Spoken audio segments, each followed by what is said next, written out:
So before we do anything else, let's have Sylvia come on and talk to you. Sylvia, are you there? Yes, and I'm calling from my cell phone parked under an oak tree because I didn't make it home to talk to you from the home phone. So if we get cut off, call me right back on the cell phone. Okay, on the cell phone, okay. All right. Well, you came to us 3 years ago, actually a little bit over 3 years ago. So go ahead and tell everybody your unusual story. My story. Okay, my story starts when my husband told me that he had been diagnosed with tonsil cancer on June the 30th of 2005. And I was afraid that maybe I would become susceptible to, because a lot of people are coming down with it now, and a lot of people in my neighborhood were on the same site were getting different kinds of throat cancers. And, well, anyway, I tried to tell my husband about your treatment, but being a research scientist and very proved me with facts and very little on wanting to take chances with something new, and he chose the traditional treatment. In a year later, in August or September of 2006, I was diagnosed with thyroid cancer. It was the ENT doctor that found it, and he did a needle aspiration, and then sent me to the top thyroid doctor in this town. And I had already had an appointment to see you when I went to see her. And I told her I was not going to not do it, but she asked me about the treatment I was going to have done, and I said it has to do with some sort of light therapy and some sort of solution that's injected into the tumor. And well, I'm willing to try anything different, because I told my husband and I told all the doctors that, about 7 doctors wanted to get me all to do the iodine tablet, radiation tablets to shrink the thyroid and kill it, put me on thyroid medication. I was hypothyroid, and I was just bloated. I looked like a little watermelon, and I'm only 4'11". And I was always very tired, and I had all kinds of symptoms. I had orthopedic problems with my feet walking, and I had carpal tunnel syndrome. The orthopedic doctor said I needed to have surgery to help this and that. I didn't do any of that because I didn't know what was wrong with me other than the cancer. And so the thyroid doctor had said I had an 80% chance of having thyroiditis, 20% chance of having cancer, and 100% chance that I had, 20% chance of cancer, and 100% chance that I had both. Well, because cancer can cause the thyroiditis symptoms. It causes a lot of problems. And in the thyroid, which it's an endocrine gland, well, you can just imagine, think about all the things that it controls. So I went to you, and when I went to your treatment, it was April the 14th or 15th. It was a tax day, I remember, of 2007. I waited that long before I went to you. I was diagnosed in October, and my husband was getting the chemo and the radiation. And I told the doctors, I am not doing that. Who is going to take care of my husband? Who's going to take care of me when I start getting sick from all the side effects? I said, I don't want to go through what he's going through. So my strong feeling just not to go through the suffering of the chemo and the radiation is what prompted me to go and try your treatment. And I think the Lord led me to you because I was busy looking for a radio station that here in town on the FM dial when I heard your advertisement scanning the radio dial. And then I started listening to that radio station, and then I heard you talk, and I went on the website and printed out the stuff and sent for your stuff. And little did I know at the time that I was going to need it for me. This is a long time before I heard about my husband having cancer. So I heard about you before I even knew he had it.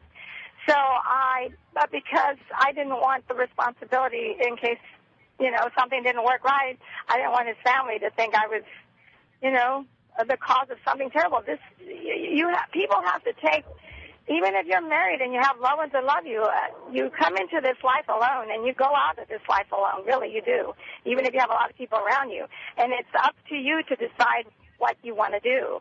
And even there's no treatment that people need to know. There is no treatment that is absolutely going to save you, because ultimately it really depends on what stage you start your treatment. I think I was just lucky that I went to you before it had metastasized. People that go to you once it's metastasized need to realize that you're not God. You're only a person that's come up with an ingenious way to treat tumors that are on the surface or just under the skin of the surface of the skin, and it is a salvation. It was mine. You saved my life, and I will forever be grateful. And I thank the Lord every day that you were born, because you have saved my life, and I know you saved others. Now I know you're not going to save everybody, but I had doctors tell me even after I had the treatment. Oh, when I went to you, I was. Let's say, for example, I was coughing roughly at a rate of 20 coughs per minute. When I went and had your treatment that night at the hotel, I probably went down to something like maybe 3 coughs a minute. That's how much of a difference I felt with just the first day's treatment. And you told me I didn't need any more, just that one. But because I went so far, I went from Texas to Arkansas, because your office was there then.